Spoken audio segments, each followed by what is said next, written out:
ねえねえマリサ。なんだレイム。イングベイ・マルムスティーンって知ってる？ああ、ネオクラシカルメタルを代表するギタリストのことだな。それでは、今日はイングベイ・マルムスティーンについて解説するぜ。よろしくお願いするわ。それでは、ゆっくりしていってね。イングベイ・マルムスティーンってどんな子供だったの？実は、彼は音楽一家に生まれたんだぜ。スウェーデンのストックホルムで生まれて、子供の頃から音楽に囲まれて育ったんだ。それでギターに興味を持ったの？最初はドラムを担当してた学校の友達と一緒にバンド、トラックオンアースを結成したんだぜ。何歳くらいの話？それが、10歳の時なんだ。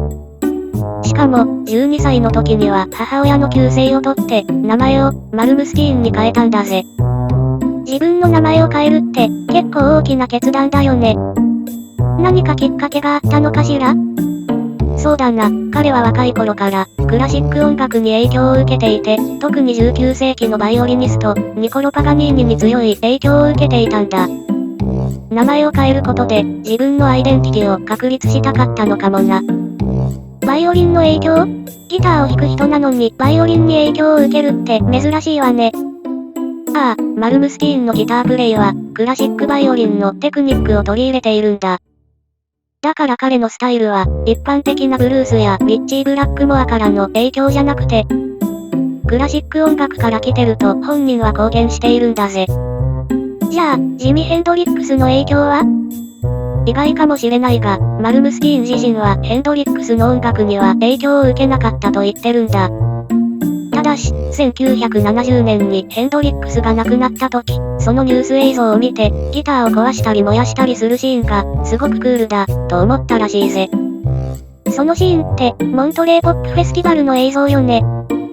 確かにあのパフォーマンスは衝撃的だったわ。ああ、まさにその映像だ。マルムスティーンはその姿に感銘を受けて、ギターを破壊するパフォーマンスのインパクトを感じたんだ。でも、実際の音楽スタイルには影響はないのね。そうだな。彼の音楽スタイルは一貫してクラシック音楽に基づいていて、特にバイオリンの奏法やメロディーに影響を受けているんだぜ。じゃあ、マルムスティーンの演奏スタイルって、他のギタリストとはちょっと違うのね。その通りだぜ。彼のプレイは、単なるギターテクニックを超えていて、クラシック音楽のような華麗で技巧的な演奏が特徴なんだ。そう聞くと、彼のスタイルがなぜ特別なのかわかるわ。クラシックとメタルの融合って、革新的だったのね。その革新性が彼をネオクラシカルメタルのパイオニアにした理由なんだぜ。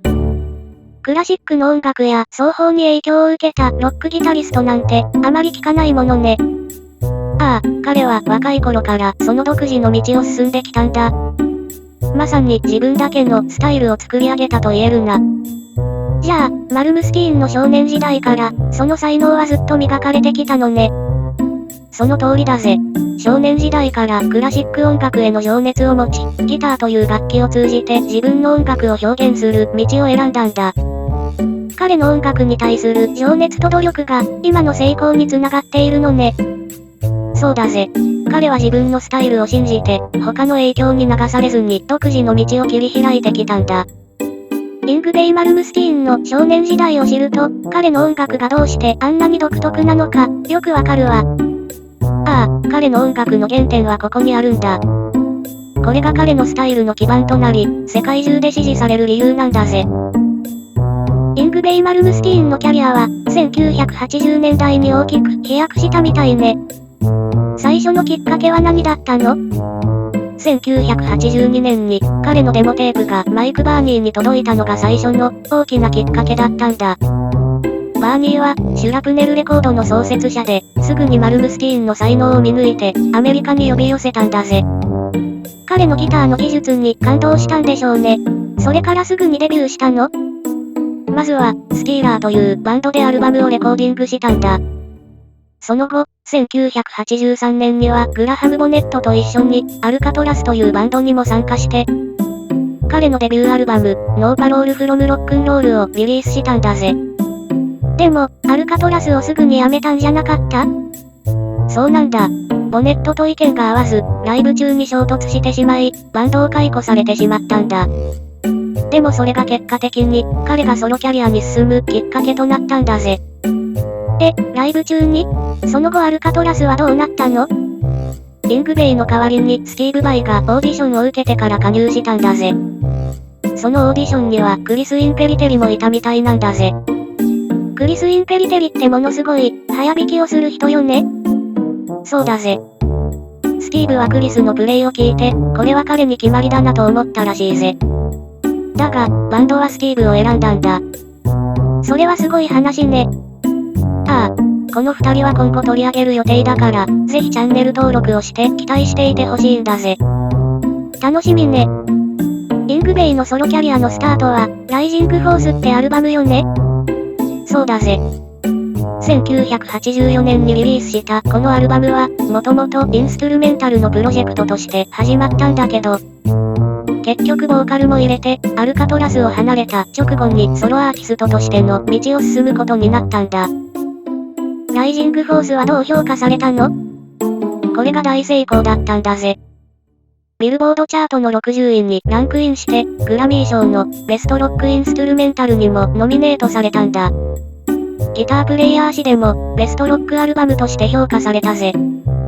そんなに評価されたんだ。その後も順調にいったの？ああ、その後も、マーチングアウトや、トリロジーといったアルバムを立て続けにリリースして、どんどん人気を集めていったんだ。でも、1987年に大きな事故に遭ってしまうんだ。事故？何が起こったの？彼のジャガー、E タイプ V12 が木に衝突して、昏睡状態に陥ったんだ。右手に神経損傷を負ったけど、驚くべきことに、そこからも復活したんだぜ。それは本当に大変だったわね。音楽活動にも影響があったの？もちろんだ。でもその後、1988年にアルバム、オデッセイをリリースして、彼のキャリアはさらに大きく飛躍したんだ。特にシングル、ヘブントゥナイトは大ヒットだったぜ。それって、どんなアルバムだったの？オデッセイは、彼の中でも商業的に最も成功したアルバムで、さらにソ連でのライブツアーも行われたんだ。1989年にはライブアルバム、トライアルバイファイア、ライブインレニングラードがリリースされたんだぜ。ソ連でライブなんて、当時としては珍しいことだよね。1980年代は彼にとって大きな成功の時代だったのね。そうだな。この時期に、彼はネオクラシカルメタルという新しいスタイルを確立して、他のギタリストたちにも大きな影響を与えたんだ。マーティ・フリードマンやポール・ギルバート、ビニー・ムーアなど、同じ時期に活躍したギタリストたちも、マルムスティーンの影響を強く受けていたんだぜ。なるほど。彼のスタイルが他のギタリストにも影響を与えて、ネオクラシカルメタルの流れが生まれたんだね。そうだ。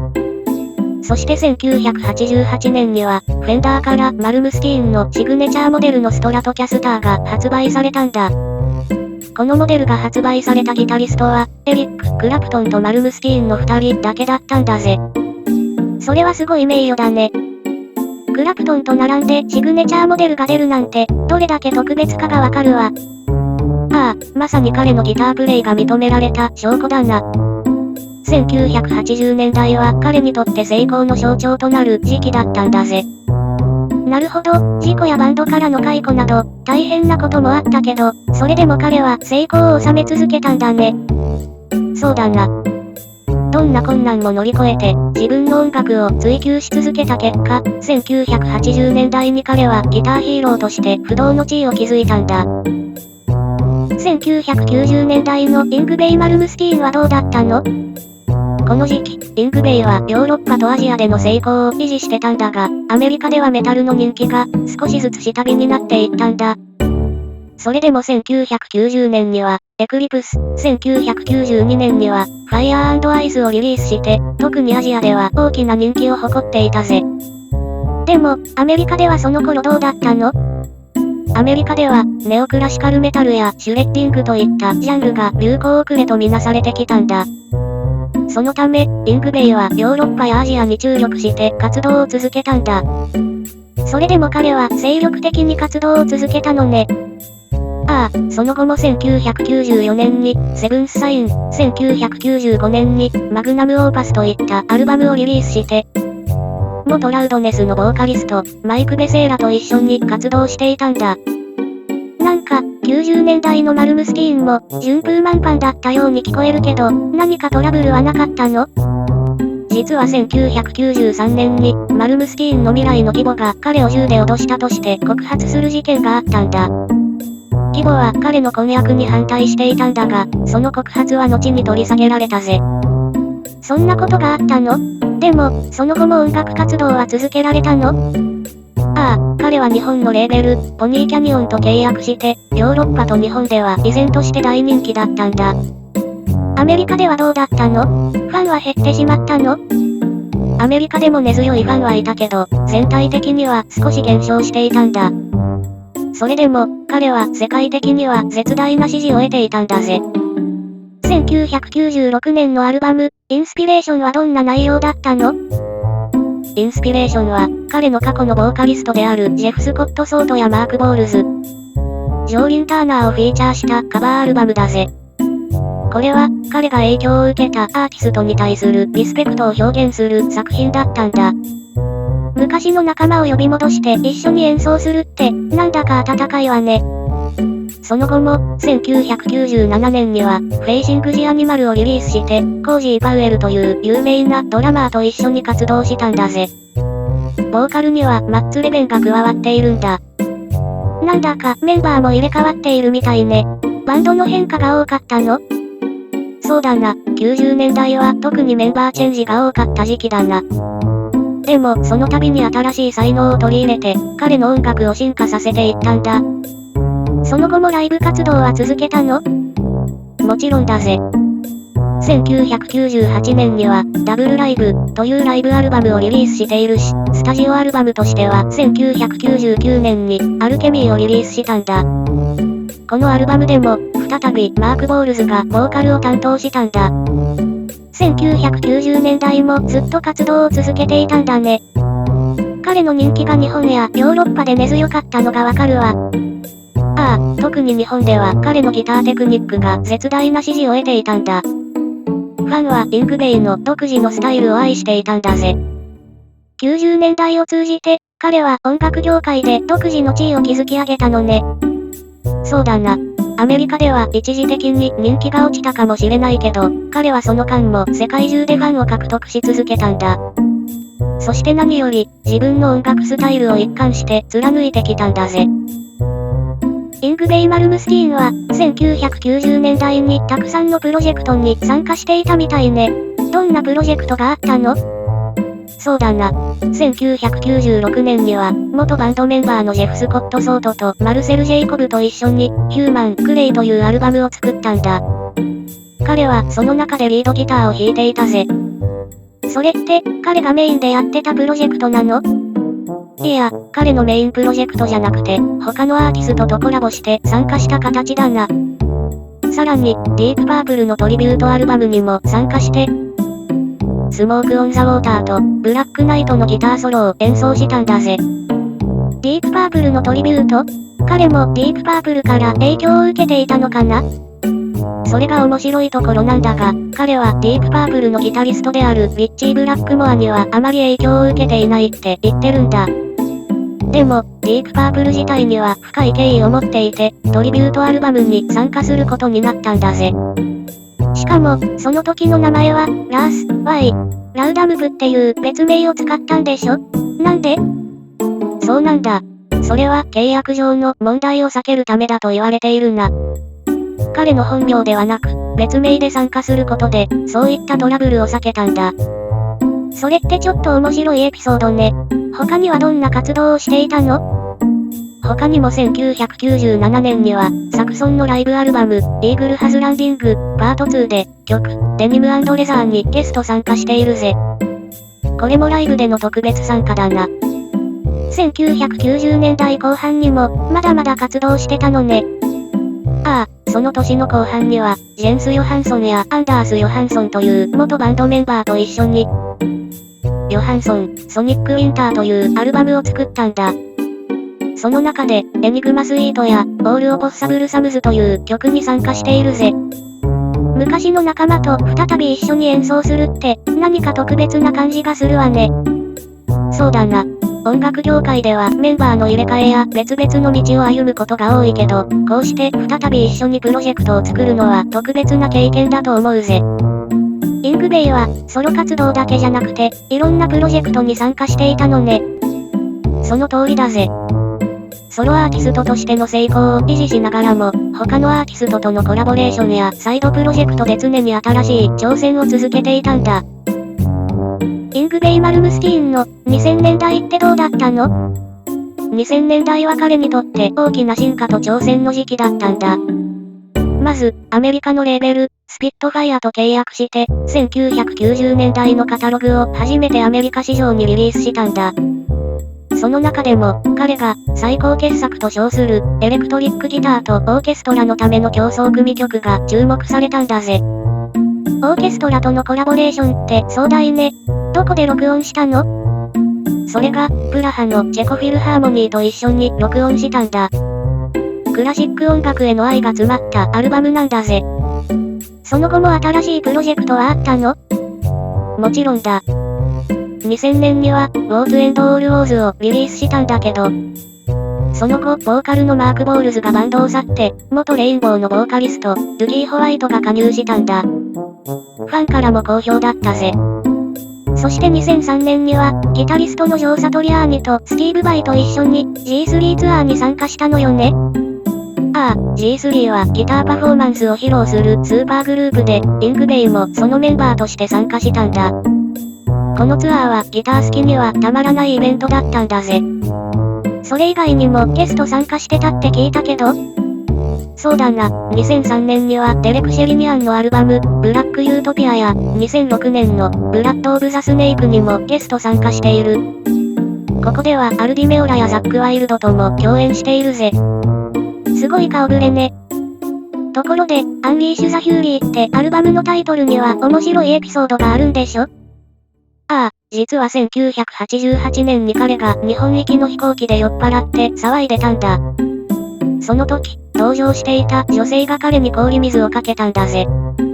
そこでイングベイが、お前が怒りを解き放ったんだ、って叫んだのが有名な話だ。その事件がアルバムのタイトルになったんだ。そんなエピソードが元になっていたなんて驚きね。でもそのアルバムもヒットしたの？そうだな。2005年にアンリーシュ・ザ・ヒューリーをリリースして、その後にエレクトリックギターとオーケストラのための競争組曲のライブ版も DVD で出したんだ。この DVD ではオーケストラとの初めての共演が記録されていて、彼自身も楽しかったけど同時にとても怖かったって言ってるんだ。オーケストラとライブなんてすごいプレッシャーだったんだろうね。ああ、でも彼はそのプレッシャーに打ち勝って見事な演奏を披露したんだ。2007年にはゲーム、ギターヒーロー2にも登場していたみたいだけど？そうだ。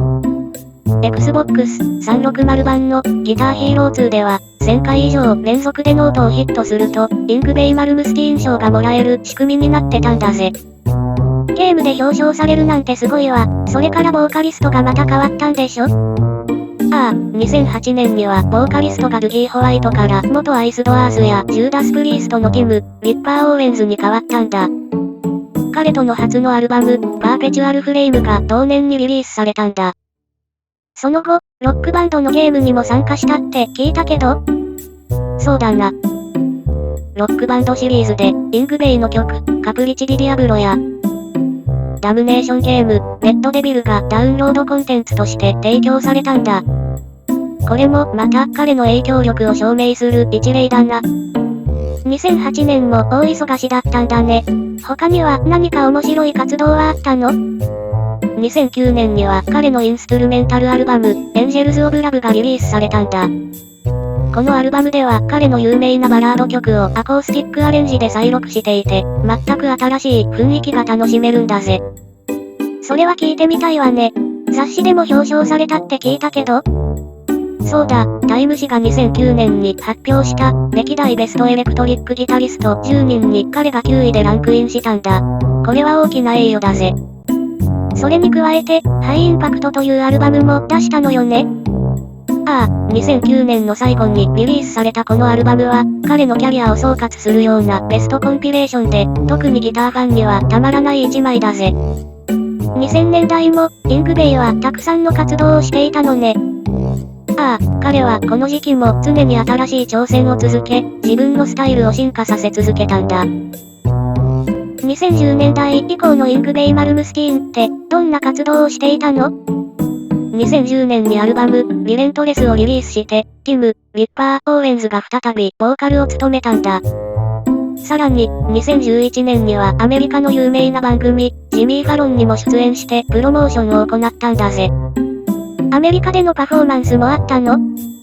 ああ、2011年にはアメリカの野球の試合で、ザ・スター・スパングルド・バナーを演奏して大きな話題になったんだ。彼は主にヨーロッパやアジアで活動しているけど、この時はアメリカでも注目を浴びたんだぜ。他にも大きなライブイベントとかあったの？2012年にはスウェーデンのゲッタウェイロックフェスティバルに参加して、ナイトウィッシュやマノローと共にヘッドライナーを務めたんだ。彼にとっては珍しいスウェーデンでのパフォーマンスだったぜ。そうなんだ。それから2013年には自伝も出版したんでしょ？その通りだぜ。2013年には自伝、リレントレスが出版されたんだ。この本では彼の音楽キャリアや人生の苦労、成功について語られているんだ。彼のギター演奏以外にも色々な活動があったのね。ああ、2014年には、ギターゴッツというツアーをスタートさせて、元ガンズ&ローゼズのバンブルフットやギタリストのゲイリー・ホーイと共演したんだ。その後も精力的に活動を続けていたぜ。2010年代の後半はどうだったの？2018年には新しいレーベル、マスコットレコードと契約して、翌年に、ブルーライトニングをリリースしたんだ。これは主にブルースロックのカバーアルバムで、彼自身が30年もブルースアルバムのリクエストを受けていたからついに挑戦したんだ。彼がブルースに挑戦するのは珍しいわね。そうだろ？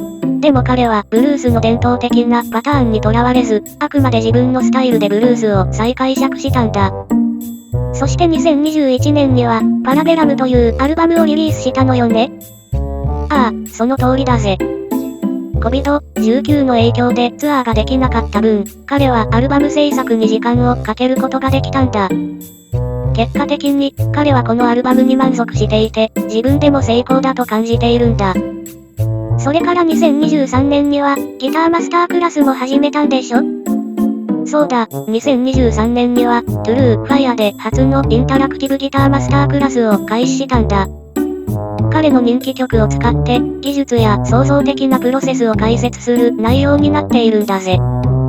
それはギターファンにはたまらないわね。彼のキャリアは本当に長くて、常に進化している感じがするわ。その通りだ。彼は自分の音楽を追求し続け、時代に合わせて新しい挑戦をしてきたんだ。それが彼の長期にわたる成功の秘訣なんだろうな。イングベイ・マルムスティーンって、プライベートではどんな人なの？彼のプライベートは結構興味深いぜ。まず、彼はこれまでに3回結婚していて、1999年からはエイプリル・マルムスティーンと結婚しているんだ。二人の間には、アントニオという息子がいるんだぜ。アントニオって、あの作曲家のアントニオ・ビバルディから名前を取ったのかしら？そうだぜ。クラシック音楽への敬意からその名前を選んだんだ。そして、今はフロリダのマイアミショアーズに住んでいるんだ。なるほど、でも彼ってすごく派手な印象があるわね。車にもこだわりがあるって聞いたけど？ああ、彼はフェラーリが大好きで、24年間乗っていた1983年の黒いフェラーリ 308GTS を eBay で売ったんだ。また、1962年のフェラーリ 250GTO も所有していたんだぜ。豪華な車だね。彼は何か特別な哲学を持っているの？そうだな、彼は自分の行動や誤解されることについてあまり気にしていないみたいだ。彼の言葉を借りれば、僕はいつも人とは違う道を選ぶ。そして、自分ができる限りのベストを尽くすことが大事だと言っているんだ。他人の評価に振り回されないのは、彼の強さね。そうだな。彼彼は、自分がどんな人間かをしっかり理解していて、その信念に基づいて行動しているんだ。イングベイ・マルムスティーンのギターってどんな特徴があるの？彼のメインギターはフェンダーストラトキャスターだぜ。特にディマジオの HS3 シングルコイルピックアップを使っていて、大音量でもハムやノイズが少ないのが特徴なんだ。彼の有名なギターは、ザ・ダックと呼ばれる1972年製のブロンドストラトで、ドナルド・ダックのステッカーが貼ってあるんだ。ザ・ダック。かわいい名前ね。ああ、ヘッドストックに貼ってあるドナルド・ダックのステッカーが由来なんだ。また、プレイ、ラウドというステッカーもついていて、1984年にスタジオでアンダース・ヨハンソンが貼ったんだ。フェンダーはこのギターのレプリカを100本作って販売したんだぜ。そんなに特別なギターなんだね。他にもシグネチャーモデルがあるの？そうだぜ。彼のシグネチャーモデルのフェンダーストラトキャスターは1986年から発売されていて、ヴィンテージホワイトの仕上げに、メイプルまたはローズウッドのスキャロップ加工された指板が特徴なんだ。さらに、2010年からはセイモアダンカンの IJM フリーピックアップが搭載されている。スキャロップ、指板って弾きやすいの？ああ、スキャロップ加工は彼の早弾きスタイルに最適なんだ。弦を強く押さえる必要がなく、軽く触れるだけで音が出るから、テクニックを活かしやすいんだぜ。他にも使っているギターや機材ってあるの？もちろんだ。彼は他にもオベーションのアコースティックギターやナイロン弦ギターのシグネチャーモデル YM68 も使っているんだ。それに、マーシャルからも彼のシグネチャーアンプ YJM100 が出ていて、これはクラシックな1959年型のアンプをベースにしているんだぜ。彼のサウンドにはアンプも重要なんだね。そうだな。彼は伝統的なマーシャルのアンプを使っているけど、シグネチャーモデルは彼のサウンドに合わせて特別にチューニングされているんだ。それに、彼は特別なフェンダーのシグネチャー弦も使っている。ライトゲージのセットで、細い弦は早弾きにも向いているんだ。弦も専用のものを使っているんだ。それで独特のサウンドが生まれるのね。その通りだぜ。彼のサウンドは、ギターやアンプだけでなく、ピックや弦、さらには市販の形状にまでこだわり抜いて作られているんだ。イングベイの音楽を支える機材には、いろんな工夫があるんだね。ああ、彼の音楽はまさに機材と技術の融合だ。これだけ細かいところにまでこだわるからこそ、独自のスタイルが生まれているんだぜ。イングベイ・マルムスティーンにはいろんな面白いエピソードがあるみたいだけど、どんなものがあるの？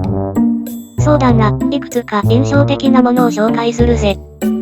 まず、彼が最も気に入っているアルバムは年代によって変わっていて、1995年時点では、ライジングフォース、トリロジー、セブンスサインなどが挙げられているぜ。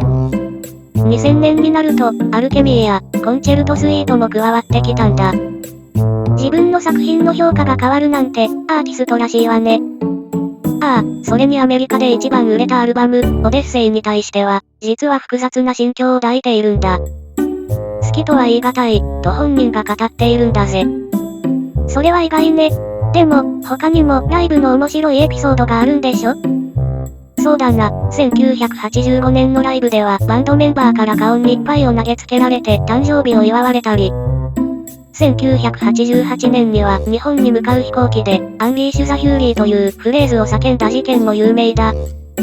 そのエピソードがアルバムのタイトルにもなったんだよね。その通りだ。さらに、1992年にはアルバム、ファイヤー&アイスがオリコンチャートで1位を獲得したが、翌週には93位に落ち込んだという、記録的な下落を経験したんだ。これも面白いエピソードの一つだな。それはすごい話ね。他にも日本との関わりはあるの？ああ、1994年には日本武道館でのプロレス観戦に来日して、彼が作曲した高田信彦のテーマ曲が流れたことがあるんだ。その時、花束を贈呈する際に名前を間違えて呼ばれたという出来事もあるんだぜ。それはちょっと恥ずかしいかも。他にはどんなエピソードがあるの？2001年には日本での公演回数が100回を迎えたことも大きな出来事だ。さらに、フフェラーリ好きとしても有名で、2008年のアルバム、パーペチュアルフレームには愛車についての曲、レッドデビルが収録されているんだ。フェラーリのロゴをギターに貼るほど車好きなんだね。そうだな。彼は車にもこだわりが強く、フェラーリのロゴをギターに貼ることも多いんだ。また、2002年にはかなり太っていたけど、2010年代には体型を元に戻して健康維持に努めているんだぜ。体型までコントロールしているなんて、プロフェッショナルね。ああ、彼のこだわりは音楽だけじゃなくて、生活全般に及んでいるんだ。それに、日本のアニメやプロレスにも関わっているなんて、彼の影響力はすごいわね。そうだな。さらに、桃色クローバー Z の楽曲にも参加していたり、息子のアントニオもギタリストとして活動しているんだぜ。彼の息子はリッチー・ブラックモアの影響を強く受けているという点も面白い話だな。イングベイ・マルムスティーンの人生には、音楽だけじゃなくいろんな面白いエピソードが詰まっているのね。ああ、彼の個性がいかにユニークかがわかるエピソードばかりだぜ。イングベイのエピソードだけで一つの動画が作れるってぐらいなんだ。そのうち取り上げるかもだからぜひチャンネル登録をして期待していてほしいんだぜ。わかったわ。今日はここまでだぜ。マリサ、いろいろと教えてくれてありがとう。いえいえだぜ。それでは、最後までご視聴ありがとうございました。